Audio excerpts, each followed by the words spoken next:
This is the Detroit Sports Podcast Network.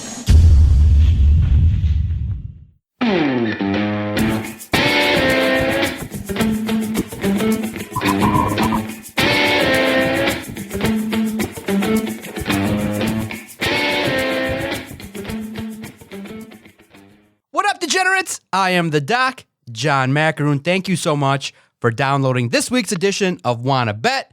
My guy Phil here today to give you the plays that you need to put some money in your bankroll. Gotta thank Phil. He put some money in my bankroll this week. I played a parlay. Now, it's always good. I have to give you credit for the assistance, but the good thing is the lesson in all this is, I think the lesson of the week is you have to watch the games that you bet on. I went with a potentially a 16 parlay where I was going to take all the favorites and they were going to hit. If I had bet my entire bankroll and it hit, I would have won $6,000. But unfortunately, there's always the one team that you expect to win. I picked all the favorites and it was crazy. And Phil's like, no, bro, I got a bad feeling about the Knicks. It's going to be terrible. I think Washington's going to go on the road and do something. So I'm like, okay, you know what? Let me take Phil's advice. Let me take them off the board and let me bet 5 favorites. And 3 of them hit. The one that was supposed to be a lock was supposed to be the Portland Trailblazers minus 3.5 at home against a beaten up New Jersey Nets team without top players. And I'm watching, and I'm excited because 3 teams hit, and right away, DraftKings is sending me options to cash out. I'm like, no, let me check out the first quarter. Let me see. So I just threw a quick $6 bet. It would have netted like $80 if it all hit successfully. And 3 teams did. Eventually, 4 of the 5 legs would have hit. All favorites. It was perfect. I'm like, you know what? This kind of I went on vibe. I'm like, this kind of has a feel of like a day where all the favorites are going to win. And I went with it. All of a sudden, Portland in the first quarter is playing okay, but they're not like pulling ahead. I'm looking and I'm like, oh, hell no. The Nets are taking this as a challenge. They're stepping up. I said, come on. I had that feeling, that pit in your stomach feeling where the second you push the cash out button, then the Portland's going to go on a 20-0 run and just take the game, and you would have lost a lot of money. But then I said, you know what? I don't care. Let me just take a small net profit for doing nothing but picking favorites. Let me take a small $20, $25 win off a $6 bet. Let me put it in my bankroll and get finally up in the bankroll from the gambling endeavors. And I did. And 4 of the 5 legs, and the Nets won outright, I think. The Nets won the game. When I woke up, I obviously looked at that, and I said, get the hell out of here. That was the lock. That was the radio play. That was the play you were more confident in. If I had just taken them out and stuck with the Knicks, I would have had a fun time. But sometimes a small win is still a victory. That cash out option, bro, is legit. It's sick. Hey, man, better small win than a loss, like you said. Now, unfortunately, I went with the wrong read there because, I mean, everybody would have taken Portland, especially with what's going on with Kyrie and Harden being out. Like, I mean, didn't it seem sort of like Portland was set up to like sort of blow them out of the water? Yeah, psychologically speaking, it's unbelievable because you say there's an opportunity for the Nets to kind of take a day off, just lay down. You're not really competitive, but they took it personally. They felt like everybody was going to the position to be able to go and compete, and they did. I give them credit. Yeah, I just want to know what's going on with what's going to happen with all these trades, because I mean, there's a lot of players that are in flux right now, and they can't make it. That they're not debuting for their teams, so some of these teams are shorthanded. It's gonna make this interesting. It's gonna make tonight and tomorrow pretty interesting from like a betting perspective. So I mean, we were just talking about Portland. The Magic just lost Vujicic, and I don't think Gary Harris is going to be available tonight either. So that's going to make it real interesting with some of them games like that and whatnot. Yeah, so I think that I like the option of the cash out. I think it's fun. They were willing to pay after 3 legs. That's crazy. I think they should, if you're them, you should kind of wait at least until the 4th game. But there's a formula. There's a strong mathematical rhythm yeah. that they know that. But it was weird because it was fascinating because I thought that as the games were progressing, they would up the value. They actually went down. And I think that's psychological too. The longer I was staring at it, the less the number was. I was like, oh hell no! I could have actually took another $4 if I would have done it. Well, you know what? You got to keep an eye on that though, because two things. One is that they're gonna like go with game flow once again. So like like you said, if Portland seemed like if that game's a little close, like that's gonna hurt your value. So I mean, you want to keep an eye on that, but like the further the game goes along, like that also is gonna wear on like the spread and whatnot, and that's how they make all those in-game decisions. So I mean, if you'd have waited and somehow Portland magically got up by like 10 or 12, your value would have shot through the roof if you like, depending on how the rest of that game played out. So if you'd have waited until the second quarter, you just got to watch. There's some times where depending on what time of the game it is, like they'll shut it off for a couple minutes and whatnot. Oh yeah, see, that's cool. So tell us, review. How did your plays go last week? I think they were fair, but I don't think you hit them both. I think you got one, right? No, I went. So yeah, no, I went 1 for 2 on the college picks and the pro picks. So I went 2 for 4 last week. I can't, Doug, you asking me questions about last week. I can barely remember yesterday, buddy. Come on, man. Hey, the purpose is to review your plays because we know you're the Metro Detroit's best prognosticator. You're putting money in my pocket, baby. So you got to now jot down. Okay, now I'll walk you through it as well. Okay, here's how we roll, my man Phil. You jot down your picks. You record what they are. Then when the game happens, you look to see, did I make the right pick or the wrong pick? And I remember. And then you tally up your record, which I think because you've done 2 picks each week, I think you're out of the 4 picks, you're 3-1. Yeah, I remember. So we went with I went with UNC Greensboro over Florida State last week, plus 10.5. And Florida State made a sweat with that last second bucket there, but UNC Greensboro covered by half a point.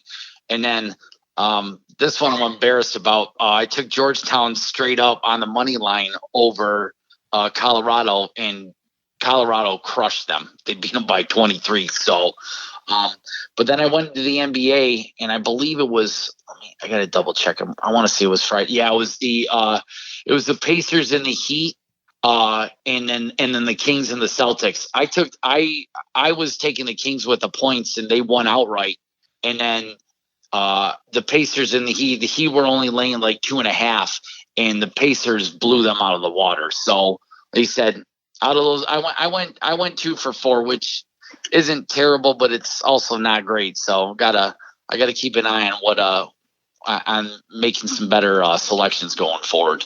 Yes, sir. So I think that it was a fun week for me. Now, the learning lesson for me was you told me to get it at 10.5, and I'm like, oh, okay. Then I go about my business, post the podcast, kind of take some clients, do some writing for Sports Illustrated. I'm like, oh, yeah, Phil said to take plus 10.5. Then I go and I look, and I'm like, I dropped it because, of course, once Phil opens his mouth on these airwaves, people start making the bets, and I can only get it at 8.5. And I'm like, Phil, what do you think? He's like, oh, yeah, just do it. And I'm like, oh. And then once again, 9, right? You finished 9 or 9.5 or something like that? No, it was at 10. They would have covered. They would have covered 8.5. And for whatever reason, Florida State, they're up 8. Like they had last possession, and they just jacked up a shot to get it to 10. So everybody with 10.5 like was sort of sweating because. If that's a 3, that's a horrific way to blow a cover right there. Yeah. So I mean, you actually got pretty unlucky too because they had the cover in the bag already, and then they just throw it that last second. They literally scored with like 0.4 left on the clock. Yeah. So. Hey, it happens. That's the name of the game is when you give your picks. I learned, hey, and this is all learning process. I learned that when you give the number right away, I got to hit that app and make the bet. But it's good. I'm up like $15 in the process. I'm really happy. And there's an opportunity for me to handle business and do my thing. So, hey, it's all good, baby. Hey, did you get any poker action in? Anything like that online for you? Yeah, the past couple of days, in between class and whatnot, I've been playing a couple small buy-ins. I made 3 final tables. So in the progressive knockout tournaments, they were like $2, $2 and $3 buy-ins. Just people playing bad. I ended up I got a sort of I got coolered at the final table of the one. I stacked somebody sort of deep, like to coast into the cash, and like had like 150 big blinds, like super late. But we got down to the final table, and I opened with king queen of clubs and got min raised by the big blind. I'm like, oh man, and he was second in chips. So I'm just hoping that like I had to see a flop because I can't really fold for that price. Board comes king queen 2. So, king queen 2, huh? So he bets like 60 or 70% of the pot, and I'm like, I know what he's got. Yeah, I know what he's got, so I just rip it. Ace king, and aces. No, he had aces. Nice. Yep, it's one of those two.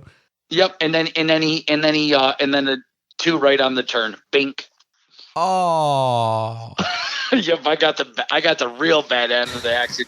If that hand holds there, I've literally got the entire table covered. Yeah. It's unfortunate. You know, the more bad beats that I took as I started playing poker, the funnier it got. I just felt like, you know what? These are funny. They're stories to tell. And it's crazy. I always would laugh because I would play basically one hand an hour. I was fairly tight. And then I would show up with aces, kings, queens, and somebody would show up with like Jack 9 off, and they would just wait for the Jack to hit. And I'd be like, oh, this is great. Thank you, sucker. Boom, boom. And then the 9 would hit them. But in the long run, it always ended up being in our favor that it was a fascinating look at how everything turned out. So I was happy with it. I don't play as much as I would like these days, but I think the game is such a great game, and that's why I love talking about it, because there's so many things. You could have said this. It's early.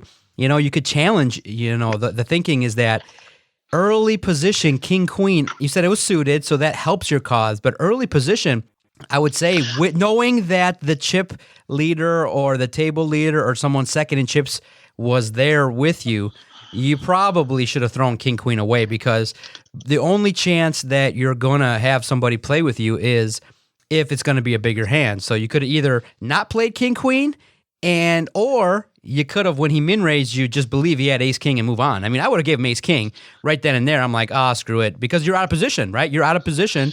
I had position. Okay. Yeah, I had position on him, but still, like you said, I could have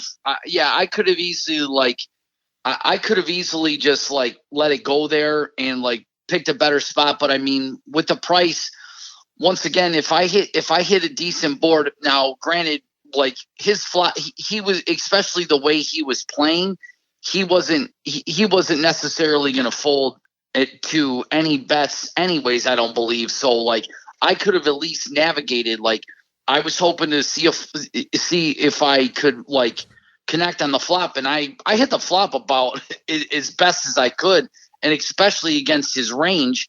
So I don't really feel like I could have folded, but in the long run, that's not an equitable play, I don't think.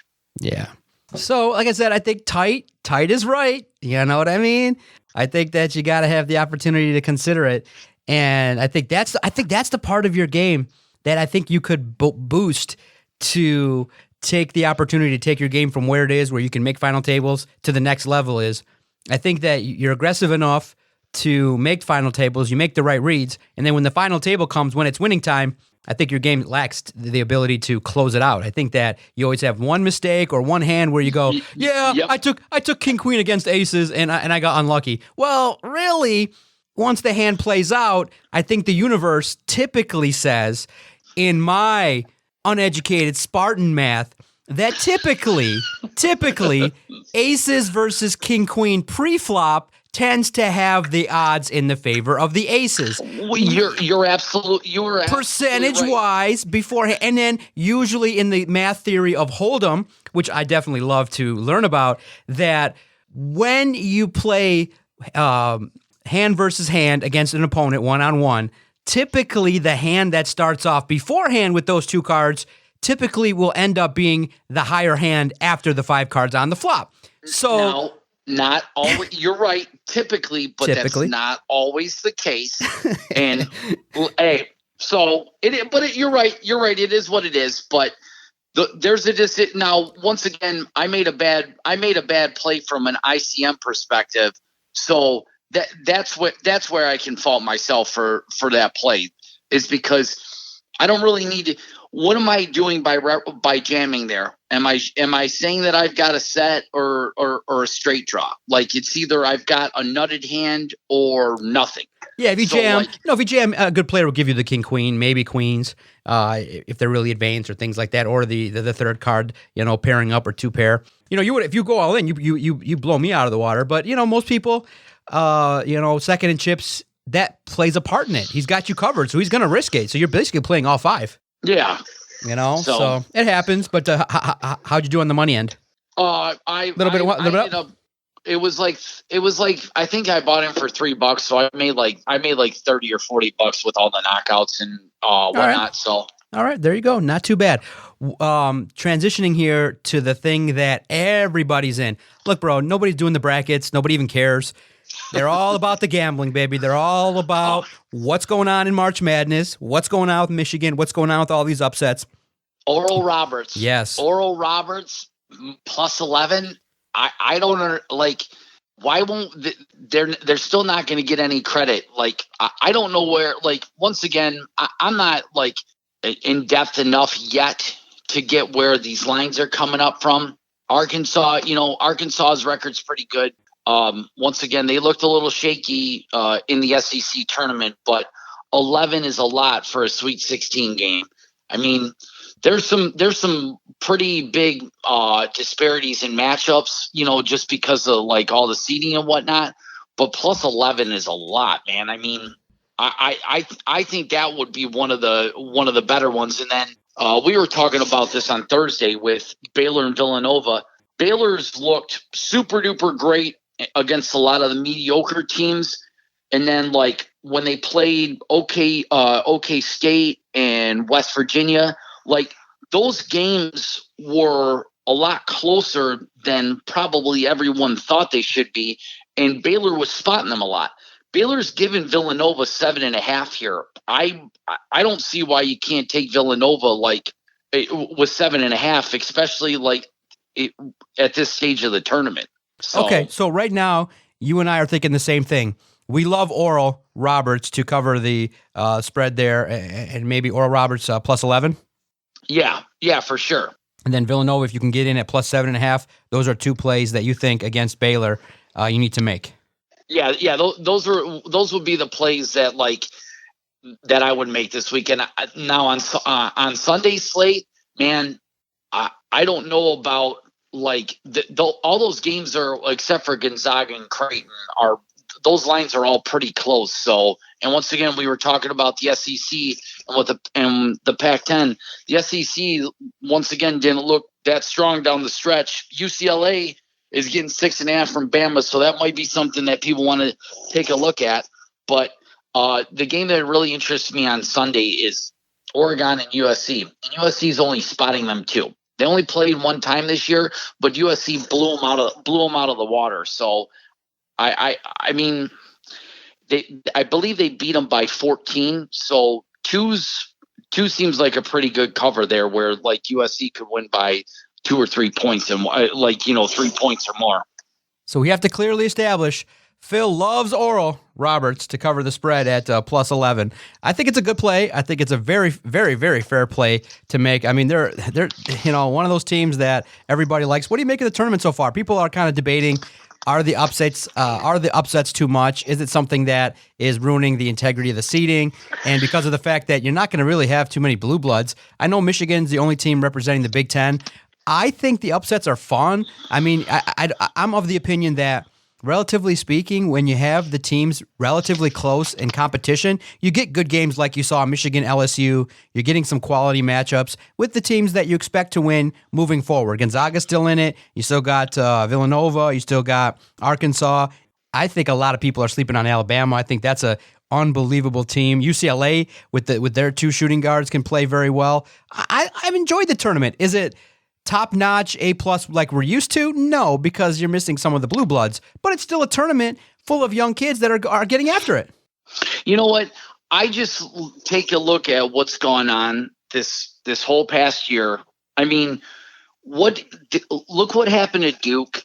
Look what happened at Kansas. Look what happened down in Kentucky. Like Duke and Kentucky didn't even make it in. North Carolina got bounced in the first round.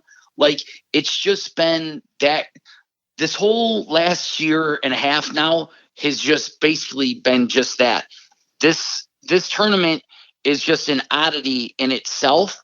So, I mean, you can't really make any determinations off of what's going on, man. Like, it just sort of is like a product of the time is all. That's all I think the committee screwed up by putting Loyola Chicago at an 8 seed. That I don't think that was right. And I mean, there's been a lot of debate about that online. So, I mean, because Illinois sort of got screwed there and Loyola Chicago looked great. So, I mean, it is what it is, man. Like, I mean, all these teams that are still in it have just found a way to like sort of fight through the situation that they were put in and, proceed from there. Okay. What do you make of Michigan's performance? I thought that performance against LSU was quality. LSU came out shooting hot. And everybody was like, "Oh, what's going on?" But MSU, I think U of M covered, right? U of M was able to go on a run and handle their business. Yeah. They ended up pulling away. They say, you know what? Right now, you're gonna, especially with Livers being out, it's not gonna help. So, like, they still got a good team, but like, these teams have some quality. So, this Florida State game is really, really interesting to me because if Michigan plays defense the way that they do, that could cause a lot of issues for Florida State if they can create some pressure and get some of the turnovers, which has been an Achilles heel for Florida State in some of their losses. Like, Michigan should be all right and get and move on to the Elite Eight. Okay. You like what you're talking about here. You like. I thought about you first. Michigan, Florida State. What are the keys for Michigan to get ahead there? And what's the opening line there? And what do you think about the play there? Well, Michigan's spot 2.5, which is, like you said, I mean, that seems pretty reasonable. I personally wouldn't touch it either way, just because like both of these teams, they both played really good throughout the year, and except for a couple hiccups down the stretch, I mean, Michigan and Florida State both had some losses that were, pretty bad, especially Michigan getting blown out against Illinois, and then Florida State in the ACC. So, I mean, if Michigan plays defense the way that they have all season and they get these turnovers, they can win the game. If Florida State can hold on to the ball, they said Florida State can shoot it pretty good, so Florida State should be all right. It's gonna that game's probably gonna be the one that I'm most interested. I think that's the most balanced matchup out of all 8 of those games. Yeah, I think it's going to be a good game too. Who are you liking in the Final Four? What do you think? Well, I mean, I can't go again. I can't bet against Baylor. Baylor seems like they're good to go.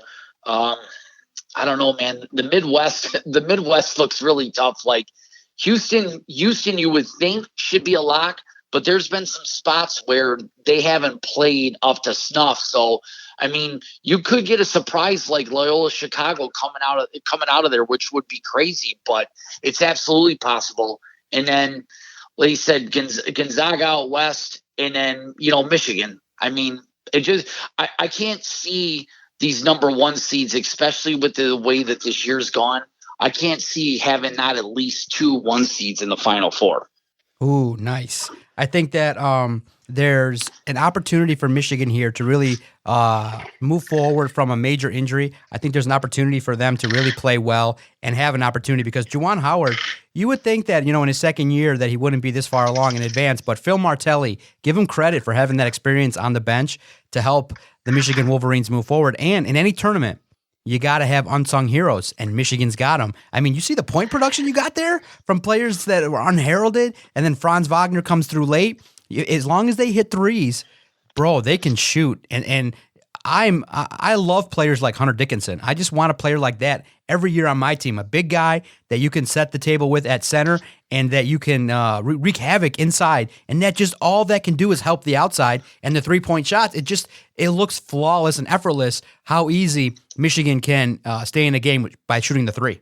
Yep. And going back to Hunter Dickinson, it's just like with Gonzaga, Timmy out there for them. He Drew Timmy, man. I don't know if you got a chance to watch that game, but he played outstanding, man. He had a career out of like 34 points or something and like 15 rebounds. Like these big guys, and I know the game's sort of trying to moving away from them, but man, if you can get a quality big man, like you're still going to set yourself up to be successful. So. Yeah, it's an unbelievable opportunity for the Wolverines to get to the Elite Eight. I think they got a good chance. Sunday afternoon game. I think it's going to be fun. So you said it's Michigan minus 2.5? Yes, it's Michigan minus 2.5. If anything there, I'm going to go ahead and I would bet if you're going to bet either way, just go with the money line. Take the points out of it because like that game should be fairly close. Absolutely. Okay. I think it's good there. Very good. I enjoy the conversation with you.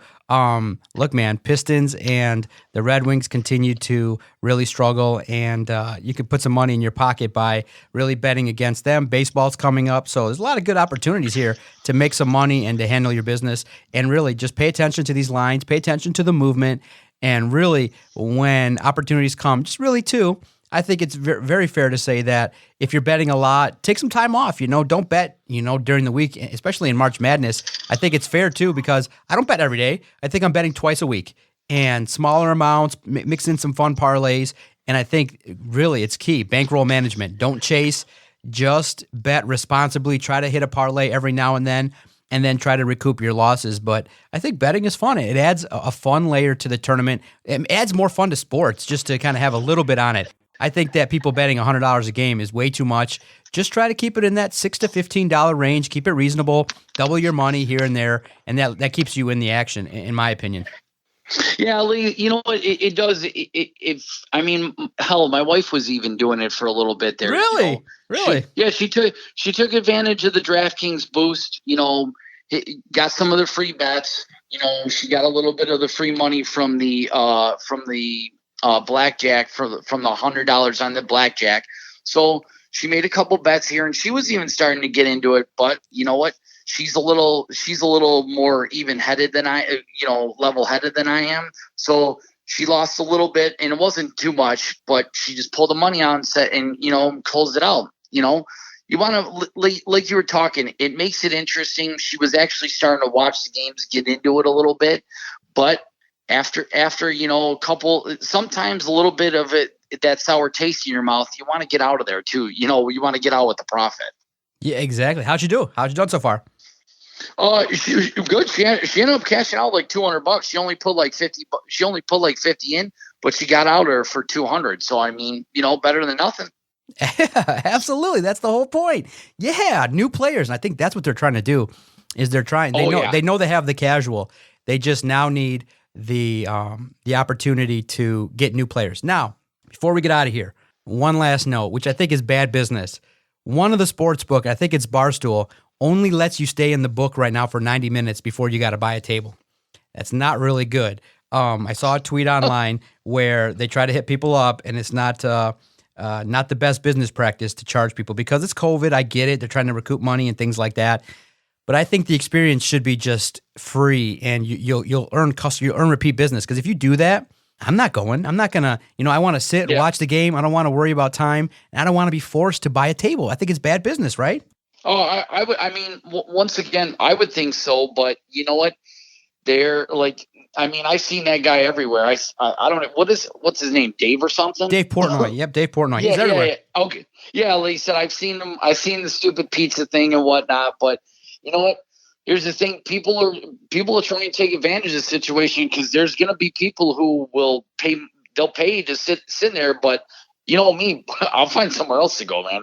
The hell with that.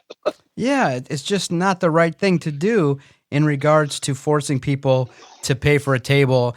in order to watch a game. I think with the advent of online gaming and being able to do it from home, it's so easy. Why would you ever go down to a sports book if it's not user friendly? That's my experience with it. If you're going to make people pay after a certain amount of time, I think it just should be user friendly. Get in there, let people sit. I know you got people that make the bet and sit and don't do nothing else, but I don't know. Maybe it should be not 90 minutes or so. It should be like maybe 2.5 hours, the length of a normal game. Yeah. Let them watch. I mean, let them watch a game. But like you said, I wouldn't. Why would I want to leave the comfort of my own home, man? I mean, I'll be honest. Just given how everything's gone, I'm good. I'm good chilling at home right now, man. I don't need to run out. Don't need to go into a bar. Don't need to, if I want to have a drink, I can do it in the comfort of my own home. Sit here and watch the game in peace. Like, I'm definitely not going to be paying to sit at a table just because it's in somebody's freaking sports book. So, but to each his own. You know how that shit goes, man. Yeah, it's unbelievable the way in which everybody tries. It's all about the dollar, and that's how it goes. But we'll see how the market dictates if that goes away for the future. Make sure you follow the network at Detroit Podcast. Anywhere you listen to your favorite podcast, download and search Detroit Sports Podcast. When you subscribe, all our daily content finds you, and you can listen to our gambling show, our Doc and Jock show every single Thursday, going on 7 years strong. You're able to then find all the shows here on the network with just a push of a button. Hit that subscribe button. Listen to Phil. Get his plays. Have some fun. I appreciate everybody listening. Thanks, everybody. Download next week's edition where we talk about the Final Four on the Wanna Bet podcast. Thanks, Phil. Paco, be good, buddy.